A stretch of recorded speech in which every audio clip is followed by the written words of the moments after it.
2 weeks ago, the State of Israel launched Operation Rising Lion in Iran in order to remove an existential threat against the State of Israel. We launched the operation after receiving clear evidence that the Iranian regime was advancing the pace of the missile production and was enriching uranium to high levels. Iran was dangerously close to obtaining a nuclear weapon. The Iranian regime was also coordinating a plan called the Destruction of Israel, which called for a multi-front attack on Israel, beginning with missile fire from Iran and its proxies in the region, followed by a massive ground invasion into Israeli territory.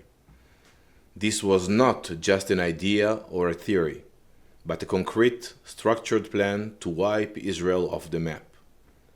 For years, we monitored Iran's actions and worked behind the scenes to delay and stop the threat. This past year, we strengthened capabilities to prepare for the longest distance operation we have ever carried out.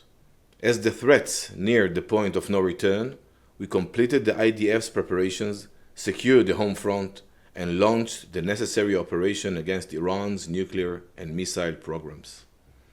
We had no other choice.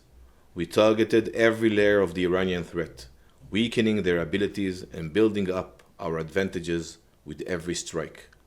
The operation began with a surprise opening strike, 1,500 kilometers from home. We targeted nuclear facilities, dozens of senior military commanders, 11 nuclear experts and knowledge hubs, and research and development sites. By doing so, we disrupted all stages of the regime's nuclear weapons production. At the same time, the Air Force launched strikes against surface-to-surface missiles, launchers, production capabilities, and systems designed to target our aircraft. Within hours, we had achieved aerial superiority in western Iran and paved the way to the heart of Iran, Tehran. The opening strike changed the Iranian regime's plans. They had prepared to launch a much larger missile barrage at Israel than what we ultimately saw.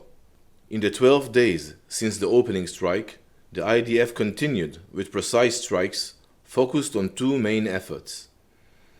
The first was against the Iranian regime's nuclear weapons program, which had rapidly advanced toward a full nuclear weapon.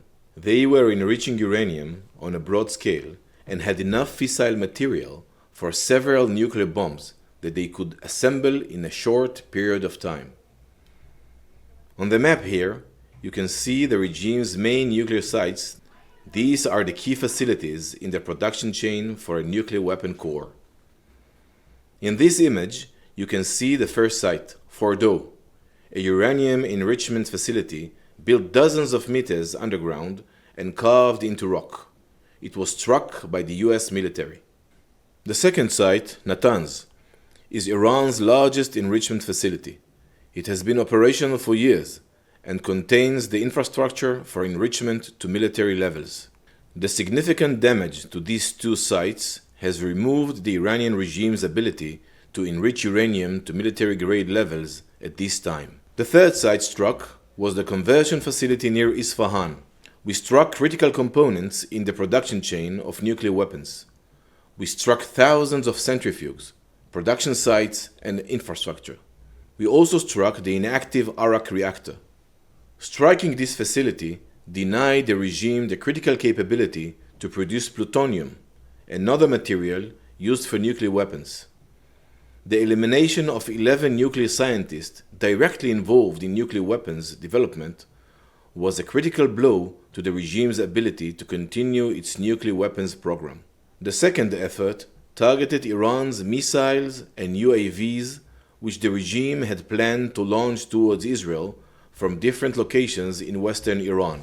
In recent months, military intelligence identified that the Iranian regime was taking steps to drastically increase missile production to reach 8,000 precision missiles, a direct threat to Israel within the next 2 years. We struck missile production capabilities, launchers, and surface-to-surface missiles. On this map, you can see that we struck more than 30 facilities responsible for producing components and materials for the ballistic missile program. We set back their missile production, especially for long-range missiles that directly threaten Israel. We destroyed over 50% of the missile launchers and damaged dozens of components. We eliminated senior Iranian military commanders, including the top 3, and later one of their successors. More than 30 senior commanders were eliminated. There is no safe haven for our enemies who seek our destruction. This map shows the full impact of everything I've just explained. We removed the immediate existential threat to the State of Israel. This threat must never be allowed to resurface. We struck the head and its proxies on our borders and beyond. The Iranian nuclear project was struck across all components. The nuclear project has been set back by years. The regime's weapons development and military industry was significantly damaged. Thousands of missiles that were planned for production will not be built. We delivered a deep blow to Iran's missile infrastructure. We had major success in minimizing missile fire toward Israel in real time. In addition to all of this, we weakened Iran's proxies, including Hezbollah and others. The IDF has met and in some areas exceeded its operational goals. Yet, we are under no illusion. The enemy has not changed its intentions. Through this operation, we were able to achieve our objective to prevent an existential threat to Israel, the region, and the Western world. Our capability, our determination, and our readiness to defend ourselves are now clear to our friends and our enemies. I wish to express my deep appreciation to our ally and partner, the United States, and to the commanders of the US military.